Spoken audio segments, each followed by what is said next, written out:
एक गांव की कहानी। राजस्थान के एक छोटे से गांव भागपुर में मिट्टी के घर, कुछ ही गलियां और सादा दिल लोग बसते थे। इसी गांव में एक गरीब मगर इज्जतदार किसान हफीज अपनी बीवी जैनब और बेटे सलीम के साथ रहता था।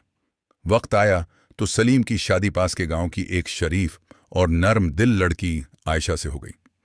आयशा तालीम याफ्ता तो न थी, मगर उसके अखलाक और सलीके की मिसाल दी जाती थी। शादी के इब्तिदाई दिन खुशियों में गुजरे। आयशा सुबह सवेरे उठती, घर का सारा काम करती, सास ससुर की खिदमत करती और शौहर के लिए खाना तैयार करती। मगर शादी को 1 साल गुजरा तो सास जैनब की जबान पर एक ही बात रहने लगी, अल्लाह करे इस बार बेटा हो ताकि हमारे घर का चिराग रोशन रहे। कुछ महीनों बाद आयशा के यहाँ एक प्यारी सी बेटी पैदा हुई। नन्ही बच्ची के चेहरे पर मासूम मुस्कुराहट थी, मगर घर में खुशी की बजाय खामोशी छा गई। सलीम ने बेटी को गोद में लेने से भी गरीज किया। जैनब ने मना फेर लिया और तल्ख लहजे में कहा, यह तो बोझ है, हमें बेटा चाहिए था। आयशा का दिल टूट गया। वो अपनी बेटी को सीने से लगाए आंसू बहाती रही। उसका क्या कसूर था? मगर गांव की पुरानी रस्मों और तंग नजरी ने उसकी जिंदगी अजीर्ण बना दी।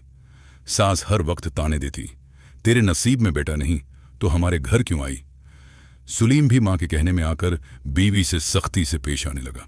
वक्त गुजरता गया, मगर आयशा पर जुल्म बढ़ता गया। उसे ठीक से खाना न दिया जाता, बीमार होने पर भी आराम न मिलता। बेटी के रोने पर सास चिखती, उसे चुप करा वरना बाहर फेंक दूंगी। गांव की औरतें भी उसके जख्मों पर नमक छिड़कते हैं। बेटी पैदा की है, अब और क्या उम्मीद रखती हो? एक दिन गांव में एक नई इस्तानी आई जिनका नाम सुदफ था। वो शहर से आई थी और गांव के बच्चों को पढ़ाने लगी। सुदफ ने देखा कि आयशा अक्सर उदास रहती है। उसने नरमी से पूछा तो आयशा के आंसू बहे निकले। उसने सारी कहानी सुना दी। सुदफ ने गांव की औरतों को उकठा किया और समझाया, बेटी अल्लाह की रहमत होती है, बेटा और बेटी दोनों बराबर हैं। अगर बेटियां न हों तो ये दुनिया कैसे चले? उसने मिसालें दें कि कैसे बेटियां वालिदीन का सहारा बनती हैं। आहिस्ता आहिस्ता गांव की कुछ औरतों की सोच बदलने लगी। सलीम ने भी एक दिन अपनी बेटी को खेलते देखा। वो नन्ही सी हंसी उसके दिल में उतर गई। उसने पहली बार उसे गोद में उठाया तो दिल में अजीब सी मोहब्बत जागी। उसे एहसास हुआ कि वो कितनी बड़ी गलती कर रहा था। इस दिन के बाद उसके रवैये में तब्दीली आने लगी। उसने मां को भी समझाया कि जुल्म छोड़ दें। जैनब का दिल भी पिघलने लगा। आयशा ने पहली बार सुकून का सांस लिया। कहानी हमें यह सबक देती है कि बेटी या बेटा होना इंसान के अख्तियार में नहीं, असल अजमत औलाद की तरबियत और मोहब्बत में है।